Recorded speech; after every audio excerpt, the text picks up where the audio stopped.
Nós vamos ter uma construção hoje muito importante. Apocalipse capítulo 1, no versículo 7. Eu acredito que vai ser um choque que muitas pessoas vão ouvir aqui, mas é de uma importância muito grande, porque creio que Jesus volta em nosso tempo. Apocalipse capítulo 1, no versículo 7.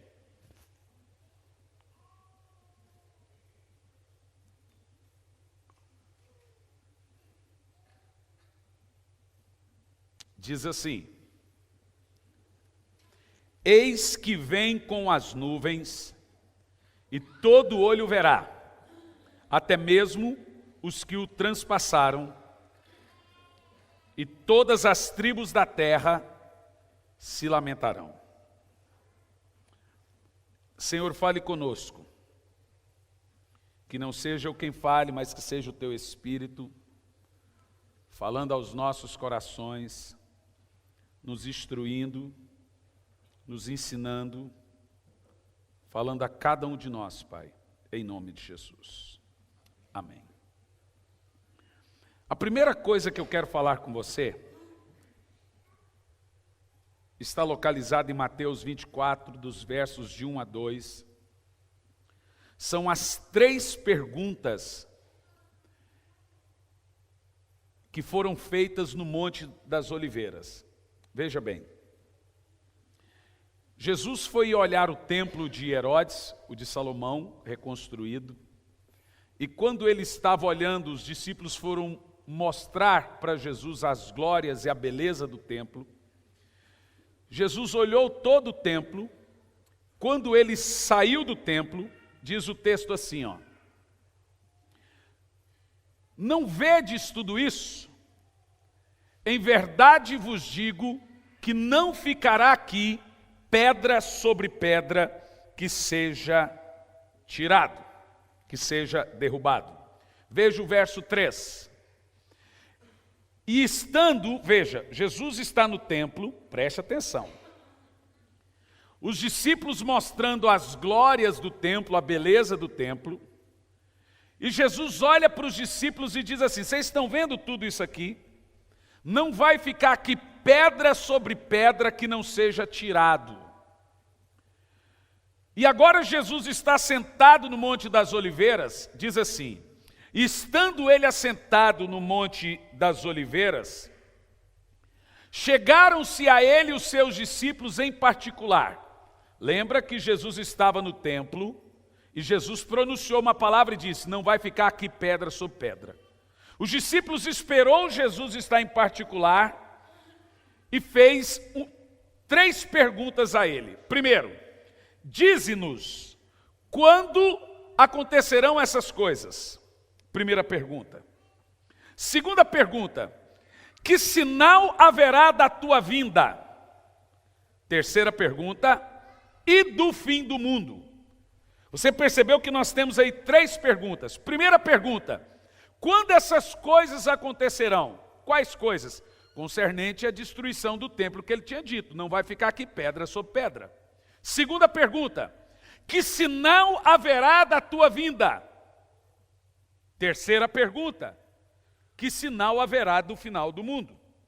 Ou seja, nós temos 3 perguntas que foram feitas a Jesus no Monte das Oliveiras, no início do capítulo de Mateus 24. Capítulo esse que desencadeia uma série de revelações escatológicas para o final dos tempos. Mateus 24 é o apocalipse dos evangelhos. E tudo que Jesus fala, preste atenção, em Mateus 24 é concernente a essas 3 perguntas. A partir dessas 3 perguntas que Jesus começa a desencadear as profecias que ele chama de profecias do final dos tempos.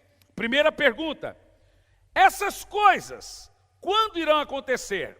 Coisas relacionadas à destruição do templo. Segunda pergunta: que sinal haverá da tua vinda? Terceira pergunta: que sinal haverá do final do mundo? E agora, Jesus, em todo o capítulo, vai responder as 3 perguntas. Você está entendendo? Todo o capítulo 24 é Jesus respondendo essas 3 perguntas. Quando o templo vai ser destruído? Que sinal haverá da sua vinda? E que sinal haverá do final do mundo? Vamos responder então essas perguntas passo a passo, como Jesus fez. O templo. Jesus está mostrando o templo e ele diz: tudo vai ser destruído. Não vai ficar pedra sobre pedra. Então Jesus vai responder as 3 perguntas. Mateus 24, dos versos de 15 a 22, ele responde a pergunta concernente a não ficar pedra sobre pedra, a destruição do templo. De 15 a 22, em Mateus 24, Irmã Maria, aonde você estava? Estávamos com muita saudade. Manda um beijo. Irmã Maria estava uns 6 meses fora, né, gente? A senhora acha que eu não observo? Ó, te vi daqui, ó. Hã? Foi mais. Eu acho que a saudade era tão grande que eu... Viu isso? Vamos lá. Versículo 15. Quando, pois, virdes, veja que agora Jesus vai responder acerca de não ficar pedra sobre pedra. Está vendo essas coisas? Jesus diz aos discípulos: não vai ficar pedra sobre pedra que não seja derrubado. Jesus agora vai falar sobre isso. A primeira pergunta: quando o templo vai ser destruído? Vamos lá. E ele vai dizer: quando, pois, virdes que a abominação da desolação que falou o profeta Daniel, quem está no lugar santo, quem lhe entenda. Deixa eu te explicar. O profeta Daniel profetizou que haveria uma grande abominação dentro do templo.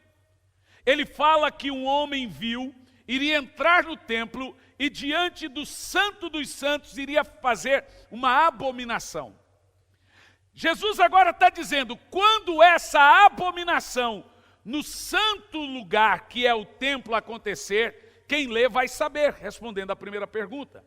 Um general por nome Tito entrou dentro de Jerusalém, montado em um cavalo dentro do templo, no Santo dos Santos. Ao invés de sacrificar uma ovelha, que era o lugar que sacrificava uma ovelha, ele sacrificou um porco. Esse general não fez apenas isso, ele queria destruir os judeus. Você sabe que o judeu, ele guarda o sábado, e a partir das 18 horas da sexta-feira, ele entende que vira o dia. O sábado começa, a viração do dia começa às 18 horas. Então o general Tito chegou em Jerusalém, disfarçado com um exército muito grande, e se escondeu em Jerusalém antes de fecharem o portão. Depois que virou o dia às 18 horas, fecharam os portões de Jerusalém, e lá estava escondido o general Tito com o seu exército, para que quando o portão fechasse, haveria uma carnificina. A primeira coisa que ele fez foi sacrificar um porco no templo de Salomão, dentro de Jerusalém. E Jesus fala: quando essa abominação vier, da qual falou o profeta Samuel, quem está no lugar, que está no lugar santo, quem lê, entenda. Jesus já está respondendo a primeira pergunta. Continua o texto. Então os que estiverem na Judeia, fujam para os montes. Percebeu? Jesus agora está dizendo: o general Tito vai estar dentro da cidade. Quem estiver na Judeia, não vá para Jerusalém, porque vai ser um verdadeiro banho de sangue. Ele está respondendo à pergunta. Fujam para os montes, continua. E quem estiver sobre o telhado, não desça a Jerusalém tirar coisa alguma. Continua o texto. E quem estiver no campo, não volte atrás para buscar as suas vestes. Prossegue. Mas ai das grávidas e das que amamentam naqueles dias. Veja bem, apesar de muita gente pegar isso e pensar que é concernente ao período de 7 anos de tribulação, nesse caso aqui não é. Jesus está falando que naquele dia em que o templo se tornasse uma abominação, em que o templo fosse um lugar terrível desse banho de sangue, ai das grávidas e das que amamentam. Então nós temos na história um livro chamado A História dos Hebreus, um historiador dos mais famosos chamado Flávio Jósefo. Flávio Jósefo conta que esse general Tito, junto com os seus soldados, pegava as mulheres grávidas e arrancava as crianças do ventre e jogava no fogo. Pegava as crianças que estavam de colo, amamentando, tomava da mão das mães e jogava no fogo. Sempre antes do final dos tempos ou de uma coisa terrível acontecer, Satanás sacrifica crianças. Antes do libertador do Egito vier, Satanás sacrificou crianças. Antes de Jesus vir, Satanás sacrificou crianças. As crianças, o sacrifício a Moloque, que na nossa versão é moleque. Cuidado quando você chamar os outros de moleque. É o deus Moloque. O sacrifício a crianças, a exploração às crianças, faz parte de um plano satânico de Satanás. Claro, se é satânico, é de Satanás. Mas, esse plano satânico de Satanás, é porque tem plano satânico que é só influência. Mas o plano satânico que é do Satanás, veja, nós estamos vivendo tempos em que estão explorando absurdamente as crianças. Desde a questão sexual, estão tentando, as nossas crianças estão sendo sacrificadas sociologicamente falando, psicologicamente falando. Todo esse investimento às crianças faz parte da orquestra que precede o retorno de Cristo. Sempre antes do libertador vir, crianças sofrem. Você entende o que eu estou falando? Então Jesus diz, ai das grávidas e das que amamentarem naqueles dias. Verso 20. Agora presta atenção. E orai para que a vossa fuga não aconteça no inverno e nem no sábado. Entenderam agora? Veja que o general Tito entrou dentro de Jerusalém na sexta-feira, os portões fecharam, e Jesus está dizendo, se for no sábado vai estar tudo fechado e vai ser uma carnificina. O apóstolo João, nessa época que acontece a carnificina, que dá em torno aí de 70 anos depois da morte de Cristo. Presta atenção. Na realidade, 40 anos depois da morte de Cristo, no ano 70 depois de Cristo. Jesus nasceu antes dele nascer, de acordo com o calendário. No ano 70, 40 anos depois da morte de Cristo, o general Tito invadiu Jerusalém. Quando ele invade Jerusalém, isso acontece. O apóstolo João foi o último apóstolo a morrer, como já foi falado aqui. Ele morreu com quase 100 anos. Ele pastoreava a igreja de Éfeso e ele morreu de velho. Todos os outros morreram tragicamente, João morreu de velho. Nesse período que isso aconteceu, João estava pastoreando Éfeso, cuidando da mãe de Jesus, Maria. Você sabe da história, Jesus encarregou ele de cuidar de Maria. João mandou cartas e pergaminhos para as igrejas, para não irem a Jerusalém, porque ele interpretou a profecia. Presta atenção nisso. Mas muitos, não entendendo, desceram a Jerusalém, o general Tito fechou o portão, e o que aconteceu? Grávidas, carnificina. A história conta que os carros, os cavalos romanos escorregavam com o sangue dos judeus. A história conta que foi um banho de sangue absurdo em Jerusalém nesse dia. Continua. Porque haverá tão grande aflição como nunca houve desde o princípio até agora, e tão pouco haverá. Veja você que até o versículo 22, Jesus responde a primeira pergunta, verso 22. E se aqueles dias não fosse abreviado, nenhuma carne se salvaria, mas por causa dos escolhidos serão abreviados aqueles dias. Preste atenção. Essas primeiras respostas de Jesus são concernentes ao templo. Para você entender por que creio que Jesus volta nesse tempo, você tem que entender o que eu estou falando agora. Cada pergunta são respondidas de propósito, de acordo com os seus sinais. Então agora, Jerusalém é destruída. O templo é destruído e até hoje permanece desde a sua destruição. O general Tito queria o ouro, mas você sabe que por cultura e tradição, o judeu coloca todo o ouro no templo. Então eles destruíram o templo atrás do ouro dos judeus, ou hebreus, e só ficou aquele muro hoje chamado Muro da Lamentação. O resto eles destruíram tudo. Jesus disse que não ficaria pedra sobre pedra. O general Tito mandava arrancar as pedras, era onde ficava o ouro, entre as pedras. E ele arrancou pedra sobre pedra, ficando só aquele muro que tem hoje. Ali foi a devastação e destruição do templo. Os hebreus foram exilados, os hebreus esparramaram os judeus pelas nações. Aqui se cumpre a resposta à primeira pergunta. Quando acontecerão essas coisas concernente ao templo? Agora, a resposta à segunda pergunta. Quais são os sinais da sua vinda? A primeira pergunta foi respondida relacionada ao templo. Agora vamos responder a segunda. Quais são os sinais da sua vinda? Lembra que eles perguntaram? Quais são os sinais da sua vinda? Jesus agora vai responder.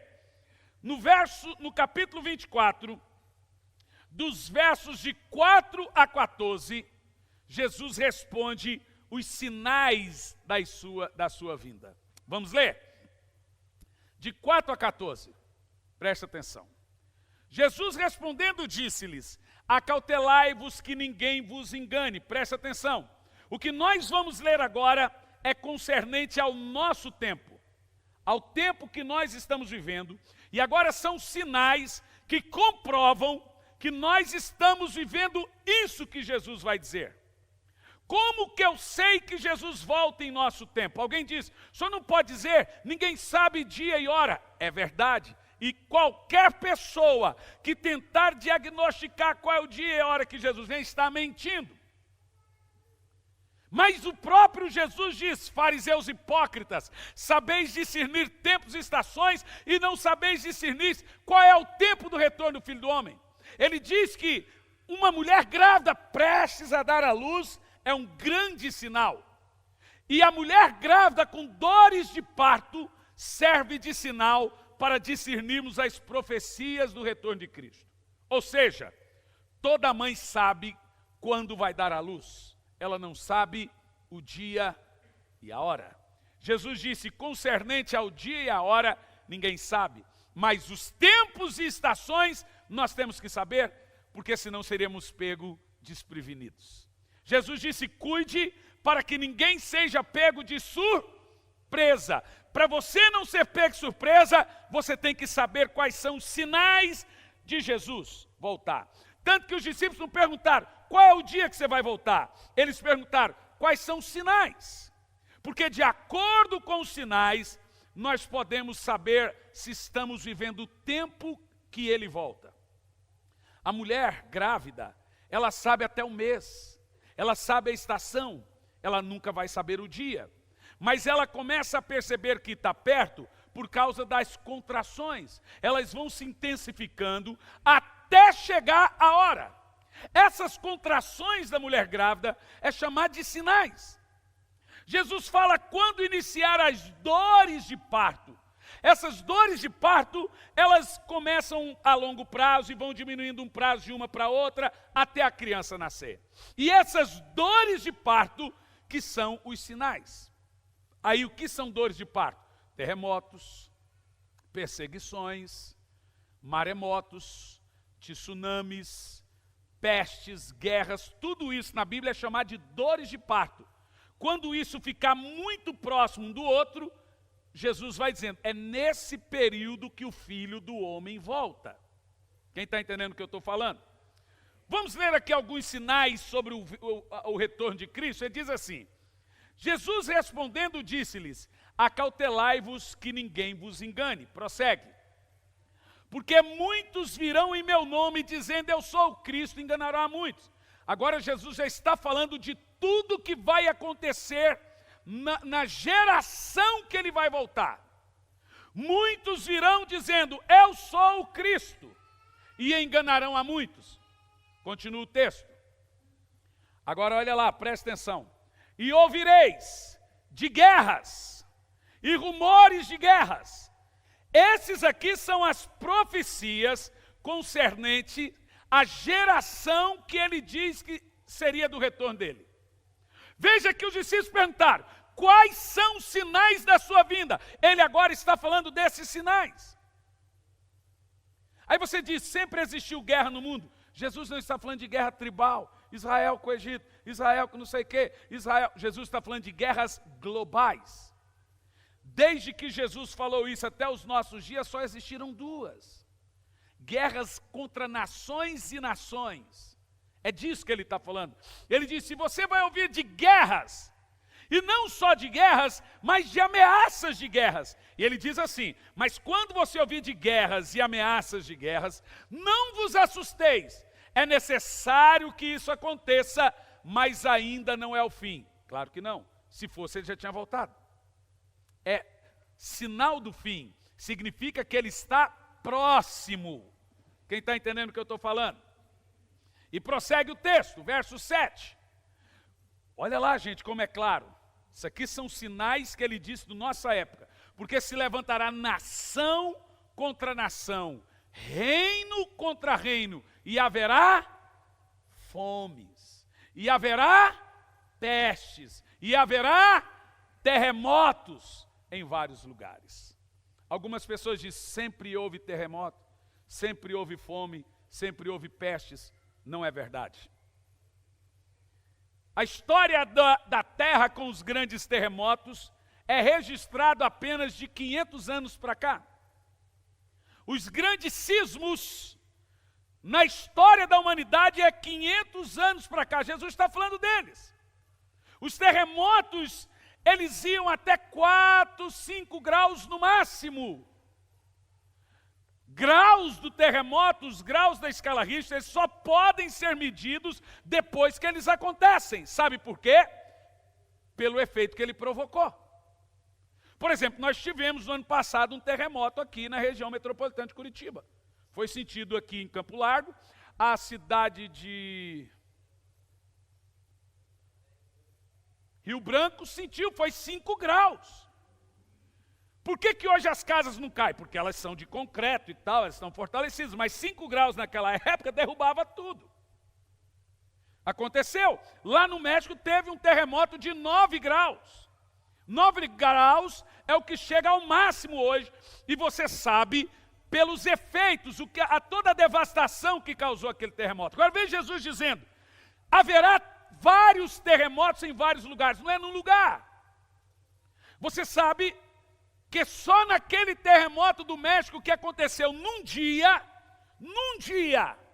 foram 4 terremotos, só na mesma cidade. Jesus está falando que, na época do retorno dele, haveria o quê? Nações brigando contra nações, reino contra reino, fome em vários lugares, pestes. Essas pestes são as doenças. Nós estamos vivendo uma época de doenças assustadoras, doenças velhas que assustam. Agora tem esse negócio do surto da febre amarela em São Paulo e no Rio de Janeiro. Coisa velha que requenta e volta a matar. É impressionante. Mas veja, nós temos outras pestes piores. O câncer é uma peste. Jesus disse que as pessoas iriam morrer de diversos tipos de doenças. O ebola. São pestes terríveis que iriam acontecer. Na Europa morreu 50 milhões de pessoas na peste negra. Imagina você num continente morrer 50 milhões de pessoas, gente. Veja, quando Jesus disse isso, não teve uma peste avassaladora que matou. Mas depois que ele disse, a coisa foi degringolando e acontecendo. Nós estamos vivendo essa época. Mas vamos lá. Continua o texto. Verso 8. Mas todas essas coisas são princípios. Dores de quê, gente? De parto. Veja que Jesus está usando a analogia de uma mulher grávida com dores de parto. E cada um desses sinais, pestes, terremotos, essas coisas, ele chama de dores de parto, ou seja, contrações que vão reduzindo até nascer a criança. E o nascimento dessa criança será o retorno dele.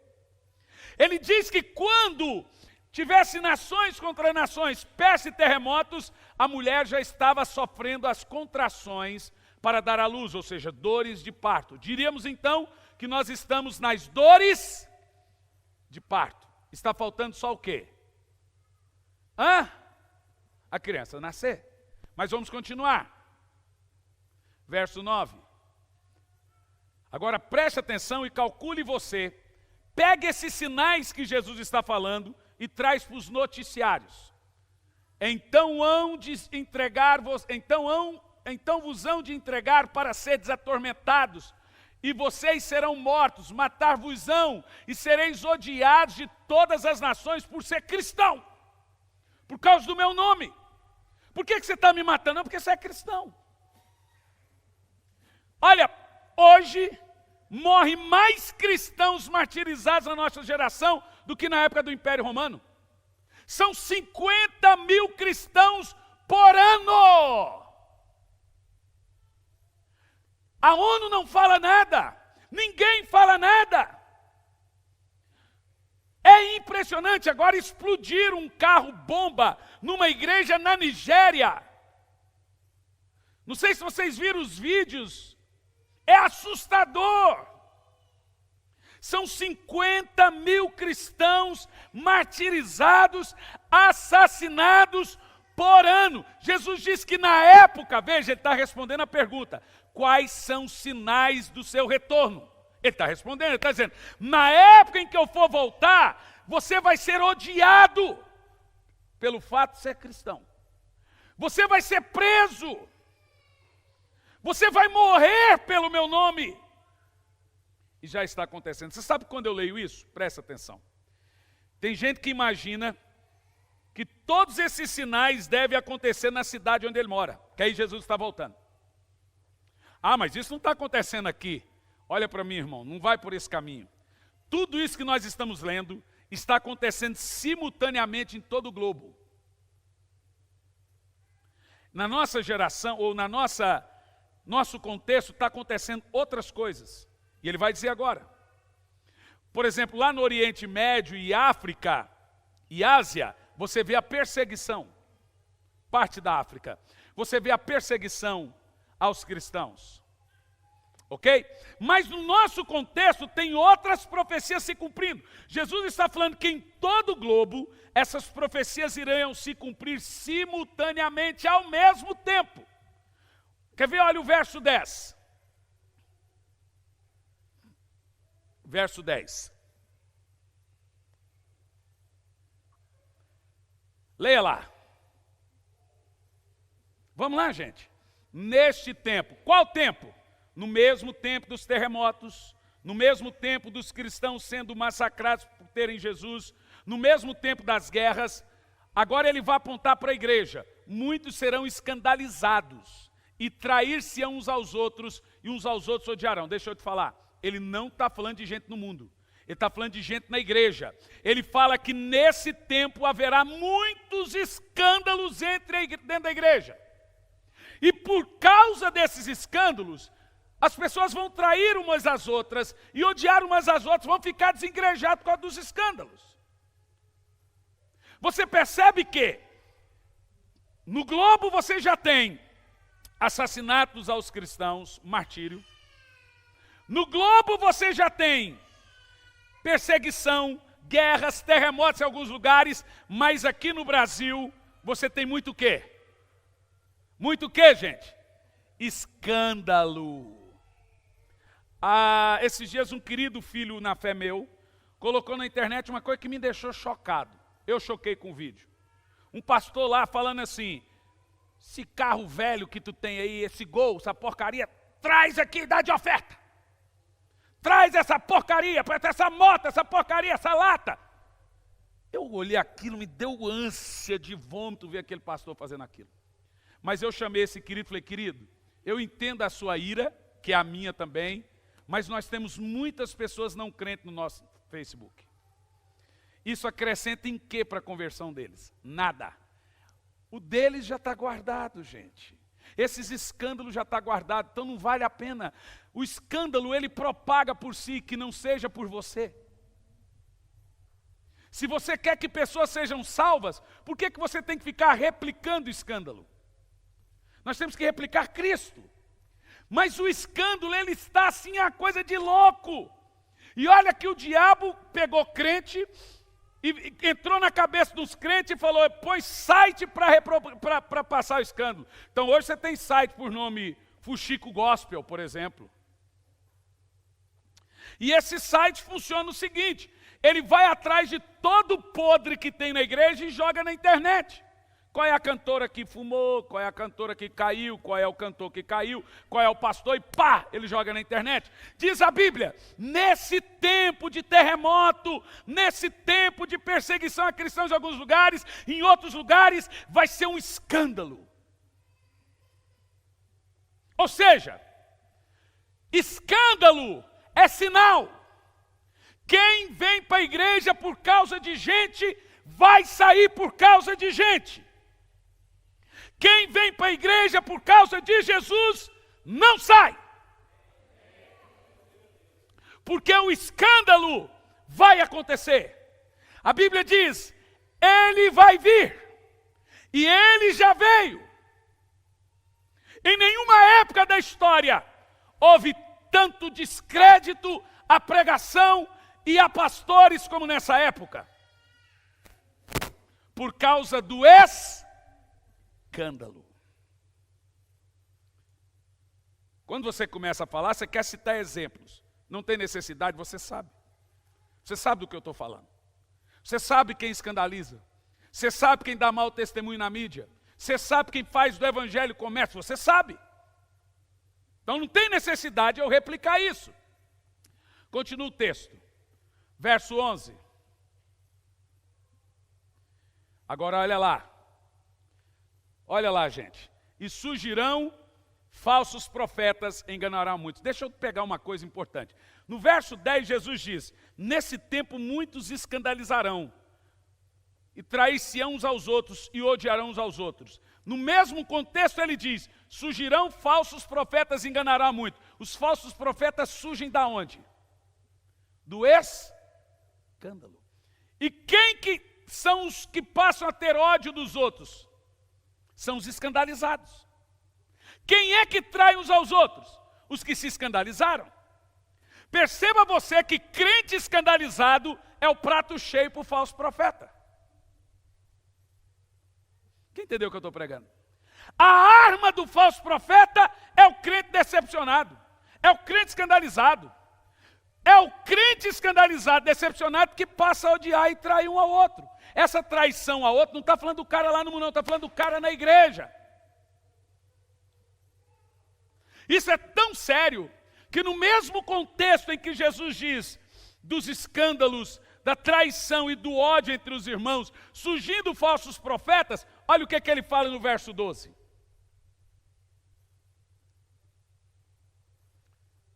Vai lá. E por se multiplicar a iniquidade, o amor de muitos esfriará. Deixa eu te falar.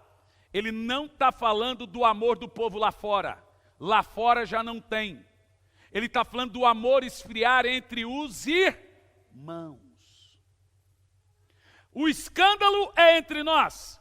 O ódio e a traição é entre nós. os falsos profetas entre nós e a iniquidade aumentando na igreja, e o amor esfriando, também é entre o povo de Deus. O mundo não tem esse amor. O mundo não pode esfriar o que ele não tem.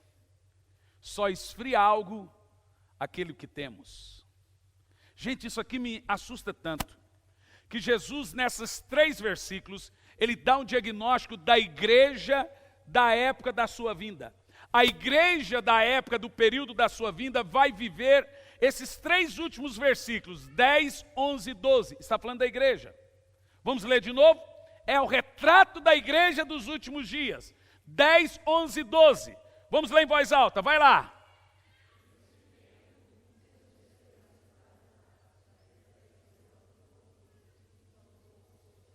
Próximo verso.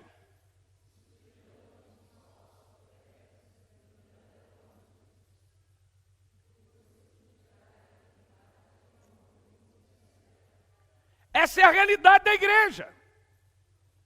Uma igreja apática. Uma igreja que um crente tem coragem de virar para você e falar assim: a pessoa não foi na igreja, está com preguiça.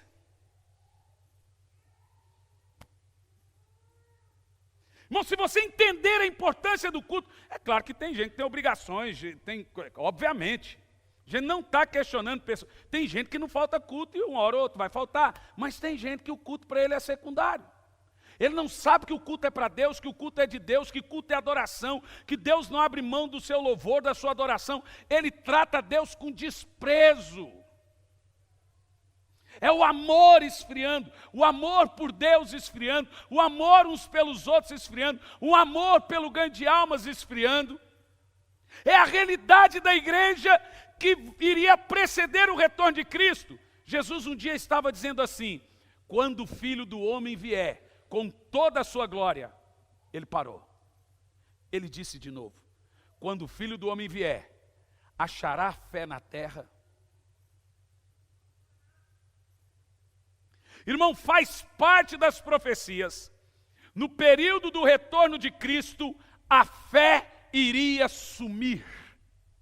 As pessoas iriam ficar secularistas. Secularismo é cuidar dos seus afazeres naturais e se esquecer das coisas de Deus. As pessoas iriam esfriar. E tem gente que esfria e quer colocar na conta da igreja como se o pastor fosse o responsável para avivar crente. Eu agora tenho responsabilidade de manter você animado, rapaz. Mas, irmão, quem te anima, quem te enche, é o Espírito Santo. É você que tem que ter sede e fome dele. Eu sou ser humano igual a você, eu também, se eu não orar, eu desanimo. Verso 13. Vai lá. Mas aquele que perseverar até o fim será salvo. Você percebeu? Olha para mim, que dos versos de 10 a 13 está falando da igreja. Tanto que é para a igreja que está falando, o que perseverar é salvo. É para nós. Perseverar quê? Perseverar a frieza espiritual, perseverar a perseguição, perseverar o escândalo, perseverar o falso profeta, perseverar a traição dos irmãos, perseverar o ódio um dos outros. Quem aguentar o tranco, nessa hora, ele vai ser salvo. Irmão, isso aqui não é coisa para frouxo. Isso aqui é para gente forte. É para gente que aguenta o tranco para receber a coroa da vida, a coroa de glória, a coroa de justiça, a coroa de alegria. Isso aqui não é lugar de saco de batata podre. Isso aqui é lugar de crente, guerreiro, com o peito para cima. Vem quente, diabo, que eu estou fervendo.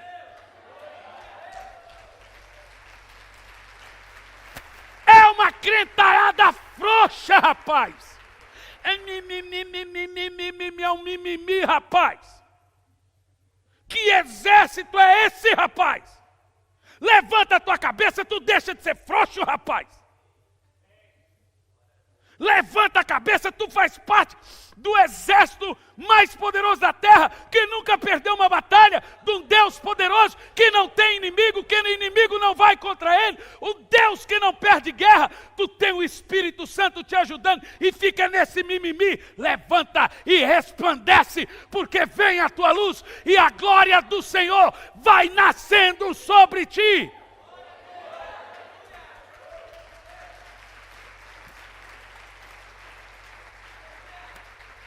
Eu quero saber aqui agora, aonde está o exército de Jesus? Se a tua força, se te mostrares frouxo no dia da batalha, a sua força será pouca. Amparar de moleza.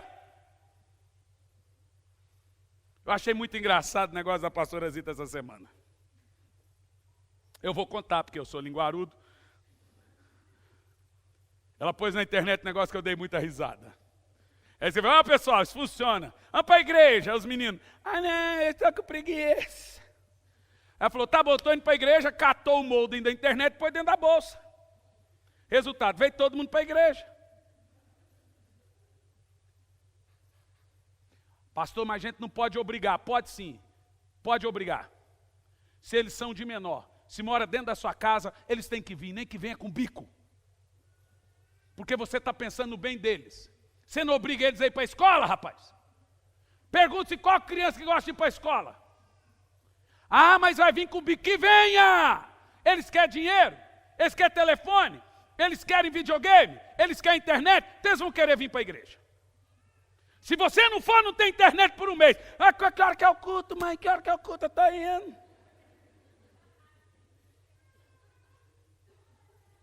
Meu querido, esse é um tempo muito esquisito, que nós temos que ficar andando em ovos.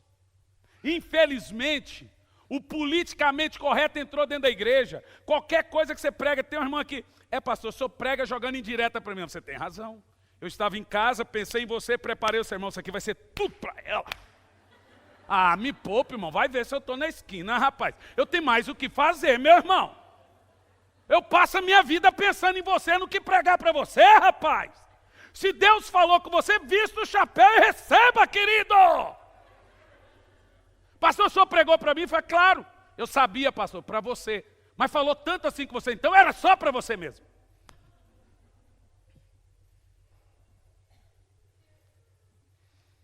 Os sinais da vinda de Jesus estão em nossos dias.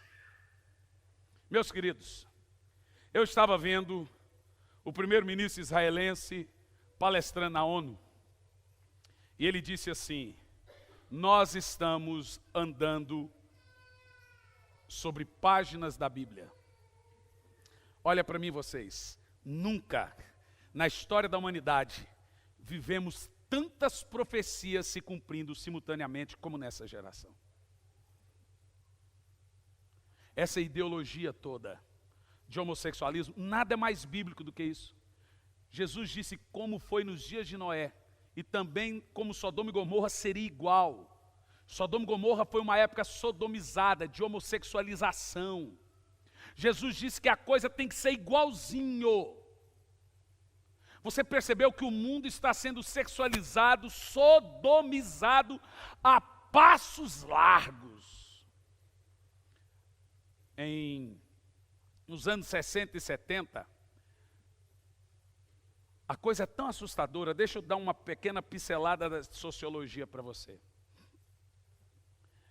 Que Satanás, não pense você que Satanás é burro, ele é atilado. Satanás, a antiga serpente, o mais astuto de todos, extremamente atilado. Por isso que quando você vai lidar com ele, você lida em nome de Jesus, sozinho você morre. Não há poder em você para vencer o diabo. Há poder em Jesus para vencer o diabo. No nome dele, no sangue dele, não em nós. Mas nós temos esse poder pelo nome e pelo sangue. A coisa é tão assustadora porque, qual a estratégia do diabo nesses últimos dias? Entre anos 60 e 70, homossexualidade era distúrbio. A homossexualidade deixou de ser distúrbio e passou a ser comportamento. Ou seja, criou-se a ideologia de que deveria parar de dizer que o homossexualismo não era doença. Isso nos anos 80. Era apenas um comportamento da pessoa. Uma escolha, a pessoa fazia escolha e se tornava homossexual. A coisa foi indo, agora se você falar que é comportamento, você compra briga. Ninguém escolhe agora, ela nasce. Você entendeu? Qual é a arma do diabo? Primeiro, ele joga a coisa para chocar, para começar a discussão, para deixar de ser tabu. Então, quando houve agora esse negócio da sexualização das crianças, do Queer Museu, você pensa assim, eles deram um tiro no pé que a sociedade não aceitou. Não, eles não deram um tiro no pé. Eles sabiam dos riscos. Eles não fizeram aquele negócio no museu, gente, para ser aceito. Eles fizeram para começar o debate e deixar de ser tabu. Porque depois daquilo, os debates foram para a televisão, para a rádio, ou seja, pedofilia agora é comportamento. Lá no futuro, vai ser ideologia como a homossexualidade. Quem está entendendo o que eu estou falando? Agora é comportamento. Lá no futuro vai ser ideologia. Hoje, o debate, você já tem deputado que vai na bancada e fala que pedofilia não é crime, é escolha. Como um dia foi a homossexualidade. Hoje a homossexualidade não é mais escolha. Nasce com isso, na cabeça deles. O que Satanás faz? Ele cria o debate para destruir o tabu, para que seja aceito.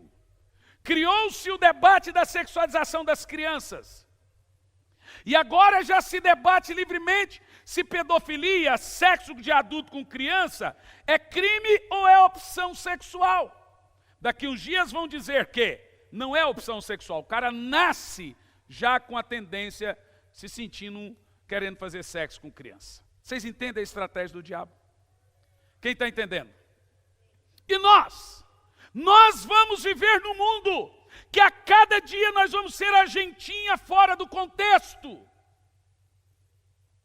Você vai ser agentinha fora do contexto no seu emprego, agentinha fora do contexto na escola, agentinha fora do contexto em qualquer lugar, porque tudo que sair da boca do mundo não é o que vai sair da sua boca. O seu estilo de vida em si já vai denunciar o estilo de vida deles, igual em Sodoma e Gomorra.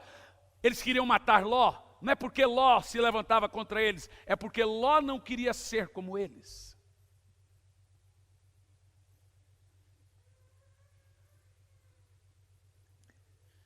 Eu entrei dentro do avião em Paris, e na minha camiseta estava escrito assim: volta logo, Jesus. Eu tinha essa camiseta. A hora que eu fui entrar dentro do avião, me mandaram parar e disseram: troca a camiseta. Eu disse: por quê? Porque essa camiseta pode gerar atrito e conflito religioso dentro do avião durante o voo.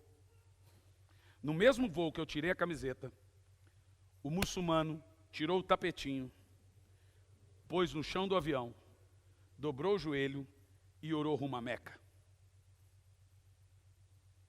Ou seja, não existe briga contra muçulmano, não existe briga contra hindu, não existe briga contra nenhuma religião. A birra é: não aceitamos cristãos. Sabe por quê? Porque essa raça muda o mundo. Essa raça tem um sangue poderoso. Essa raça tem o Espírito Santo, aonde o crente passa, a sua presença transforma. Mas deixe-me dizer para o mundo, nós amamos e queremos ganhar alma, mas vai chegar o dia que essa turma barulhenta, essa turma pacífica, vai sair da terra, e esse dia está chegando, em que os filhos de Deus não serão mais achados aqui, iremos morar e reinar com Cristo para sempre. Aleluia! Onde está aquele povo barulhento? Onde está que não se vê nenhum irmão? Alguém com voz de lamento vai dizer, neste momento, aquele povo foi embora para Sião. Vai para vocês. Onde está a juventude dessa igreja? E os obreiros daqui aonde estão? E as mensagens que pregavam, muitos crentes se alegravam, eles também foram embora para Sião. Onde está o dirigente dessa igreja? E as irmãs do círculo de oração, que a Deus sempre oravam, e as crianças que cantavam, eles também foram embora para Sião. O seu coral?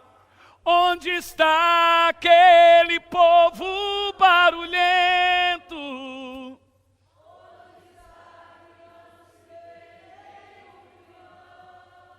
Alguém com voz de lamento vai dizer, aquele povo. Meu povo, está chegando a hora, está chegando o momento, o nosso dia vem, o nosso dia vem, o nosso dia vem, aleluia, aleluia. Um minuto aplaudindo e glorificando o nome do Senhor, um minuto glorificando, aplaude e glorifique, bendito seja o nome do Senhor, bendito seja o nome do Senhor.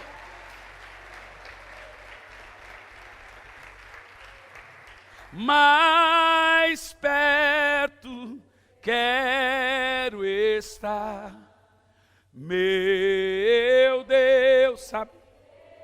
Não sabe? Ainda, pode deixar, que me una a ti, um lindo coral, sempre de suplicar.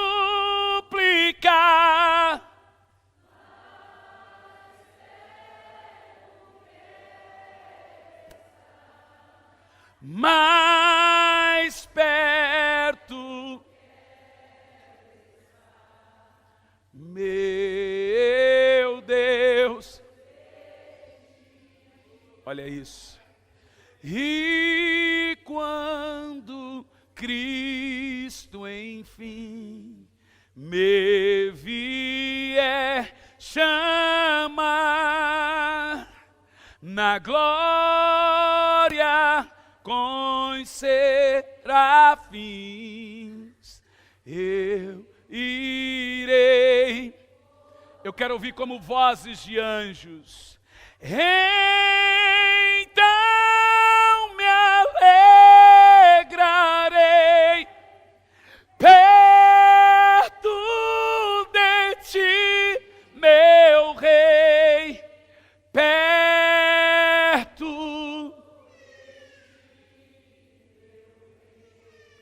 meu Deus. Só a igreja como um lindo coral. Mas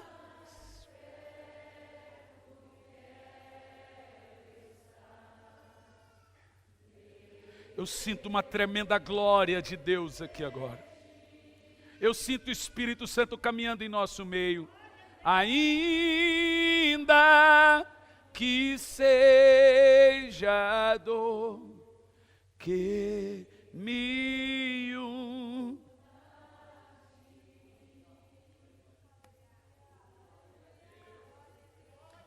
Em Marcos capítulo 11, dos versos 12 e 14, eu quero provar a você que essa é a geração que verá Jesus nas nuvens.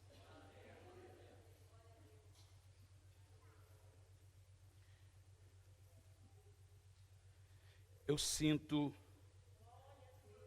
Jesus caminhando.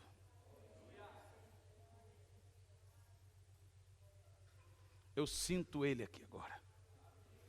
E eu fecho os olhos e vejo Ele andando. Antigamente, Quando eu era criança, na Assembleia de Deus, essa é velha, cantava assim, ó. Pela fé eu contemplo um homem de branco passeando na igreja. Vou só pro coro. O homem de branco está passeando no meio da igreja. Eu estou sentindo, ele está operando no meio da igreja. É feia, mas a mensagem é poderosa.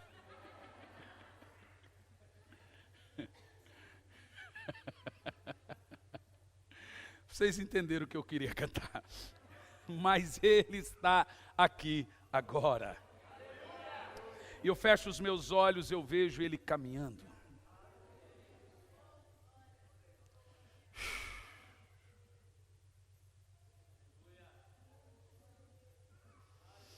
Ele está aqui agora. Eu vejo ele aqui agora. Literalmente eu estou vendo Jesus aqui agora. Em nosso meio. Ele está voltando.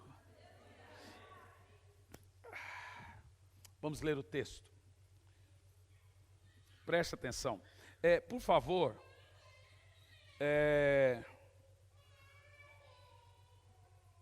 Verso 12 ao 14. Presta atenção, gente, que isso aqui é muito profundo.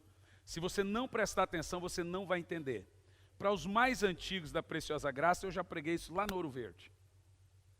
Os mais antigos. Uma vez só, mas diz assim, ó. No dia seguinte, quando saíram de Betânia, teve fome.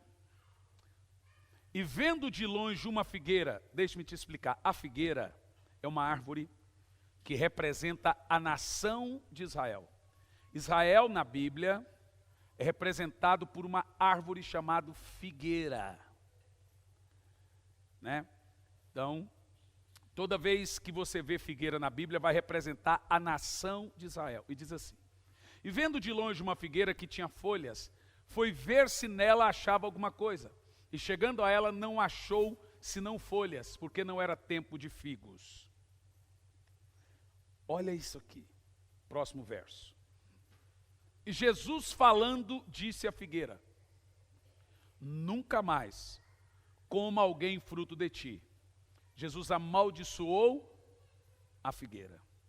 Os discípulos ouviram. O que eu acho interessante é que os discípulos não eram petulantes.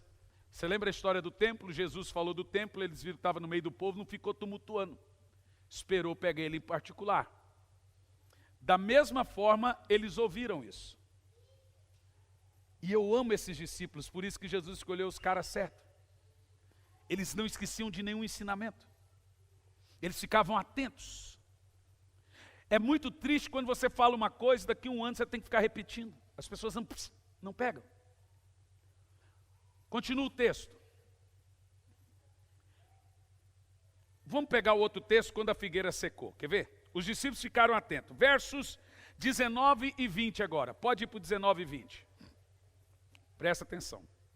E sendo já tarde, saiu para fora da cidade. Você lembra que os discípulos viu Jesus amaldiçoando a figueira. E ó, eles falaram, tem um ensinamento nisso. Olha como eles eram espertos. Verso 20. E eles, passando pela manhã, viram que a figueira tinha secado desde a raiz. Olha como esses discípulos eram espertos. Próximo verso. E Pedro, lembrando-se, disse, mestre, eis que a figueira que tu amaldiçoaste secou. Eles perceberam que tinha um ensino. Você vê que você tem que ficar atento com o que lhe é ensinado. Eles falaram, Jesus não disse isso à toa, como é que alguém fala com um pedaço de pau? Ele amaldiçoou o negócio. Gente, ó, vamos ficar atentos. E Pedro falou, rapaz, ele já estava esperando alguma coisa. A figueira secou desde a raiz. Aí agora vem um ensinamento. Primeiro ensinamento, presta atenção. A figueira é Israel. Jesus então olha para Israel e vê que Israel, que era para ser a bênção para as nações, veja que Deus disse para Abraão, em ti serão abençoadas todas as nações da terra. Mas Israel não abençoou nação nenhuma. Israel guardou a bênção só para eles. Jesus viu que a figueira não deu fruto. Quando ele viu que a figueira não deu fruto, ele disse, vai secar. E a figueira secou. Quando é que a figueira secou a nação de Israel? Já falamos, 40 anos depois de Cristo, no ano 70, cumpriu-se a profecia de Jesus, a figueira secou. Falamos no início da mensagem, você se lembra? O general destruiu Jerusalém, a figueira secou. Quem está entendendo aí? Agora, Jesus dá uma outra profecia, que aquela figueira que secou, deixou de ser nação, brotaria de novo e voltaria a ser importante. Jerusalém já foi proclamada capital. Uma grande profecia. Mas vamos lá. Poderoso. Vamos ler isso? Mateus 24, 32 e 33. Mateus 24, 32 e 33, Jesus vai dizer que a figueira deveria brotar.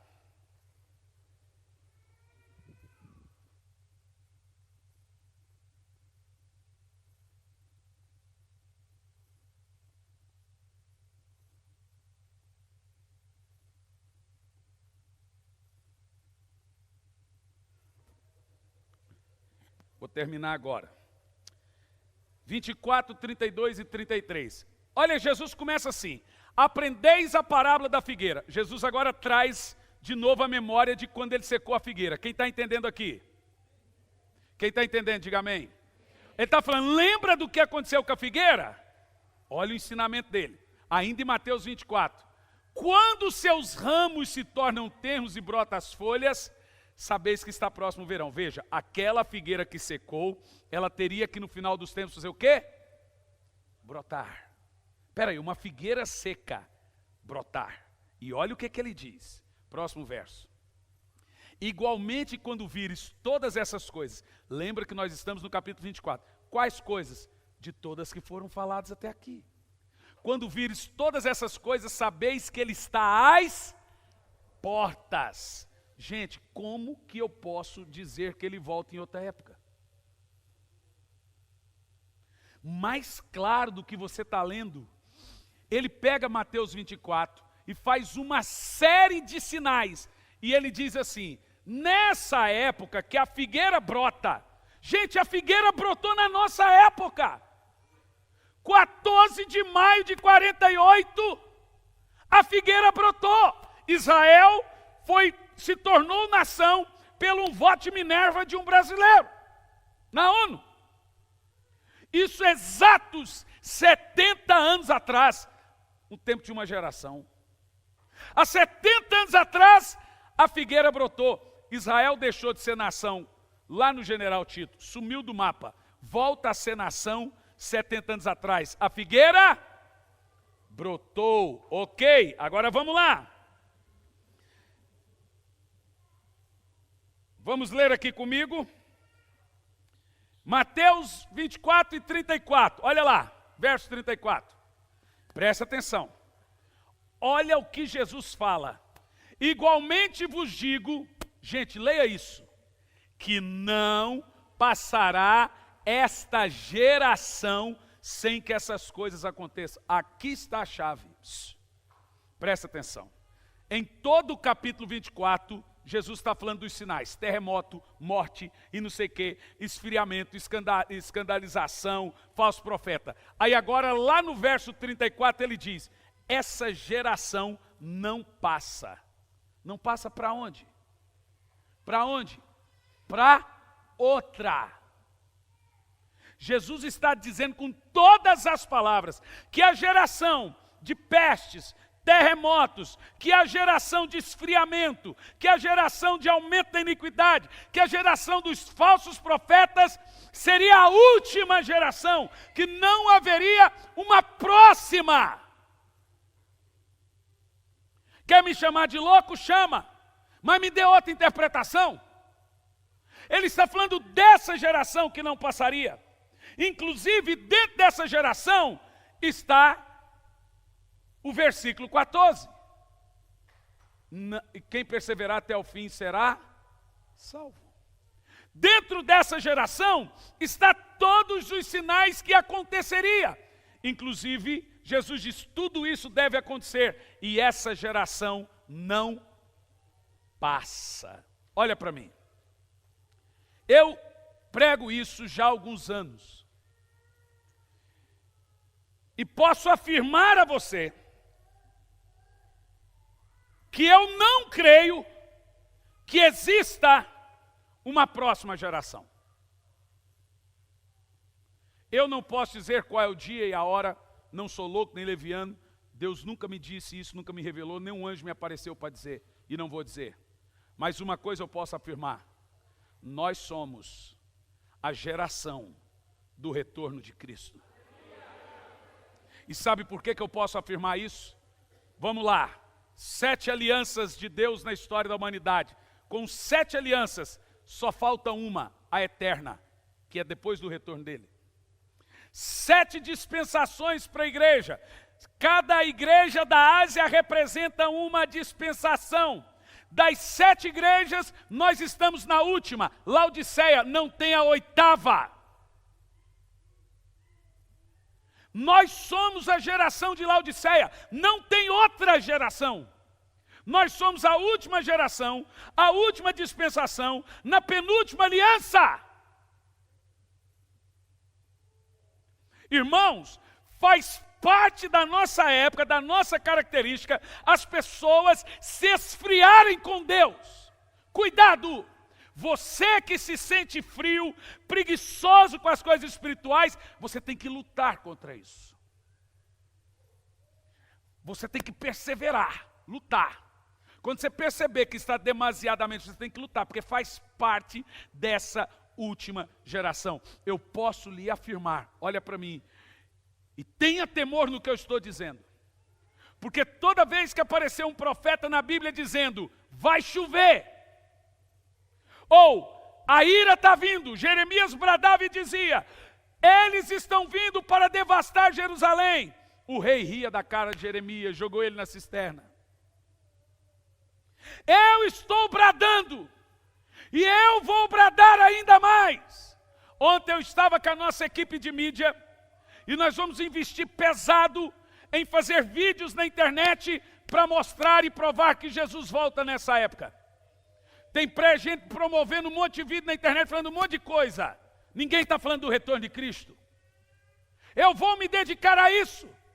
E eu orei ao Senhor, eu estava dentro do avião e disse, Senhor, o que tu tens para mim, para essa geração? Deus disse, não muito. Só uma coisa. Gaste-se gritando, vai chover. Jesus está vindo, Ele vai rasgar o céu e vai descer.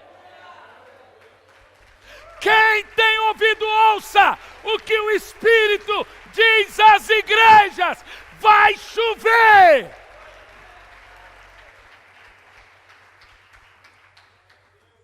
Tem sinal de chuva. E começa com uma nuvem pequena, do tamanho da mão de um homem. E essa nuvem vai crescendo até vir a tempestade. Eu vejo uma pequena nuvem do tamanho da mão de um homem. E este é o sinal que a sua chuva vai descer. Eu vejo uma pequena nuvem do tamanho da mão de um homem. E este é o sinal que a sua chuva vai descer. Faz chover, faz chover. Abre as comportas dos céus e faz chover, faz chover. Abre as... Eu não posso dizer dia e hora, e realmente não me atreveria, e nunca sequer fiz esse cálculo. Mas uma coisa, Emerson, você que gosta do tema, pastor Emerson, eu posso dizer que eu não encontro uma outra geração na Bíblia. Você não encontra uma oitava igreja das 7 eras, ou 8 eras, você encontra 7. Você não encontra 8 dispensações, você encontra 7. Você não encontra 8 alianças, você encontra 7. Nós estamos no último do último.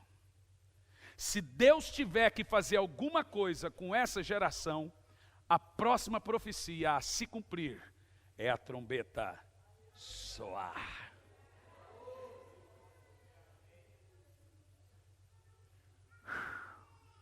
Eu não sei você, mas parece que o meu coração vai saltar pela boca.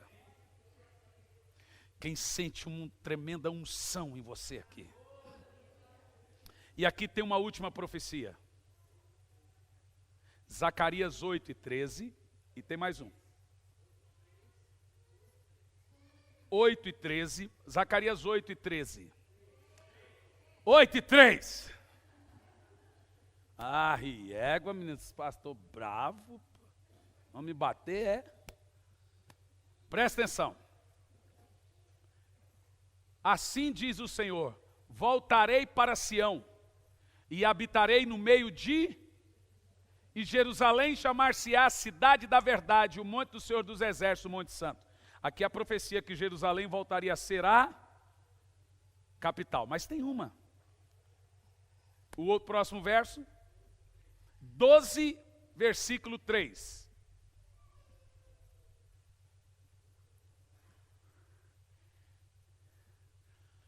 E acontecerá naquele dia que farei... Gente, olha isso.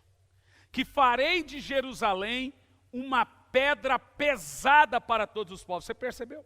Você percebeu que uma cidade desse tamanhozinho virou a cidade da discórdia para o mundo? Quem percebeu isso?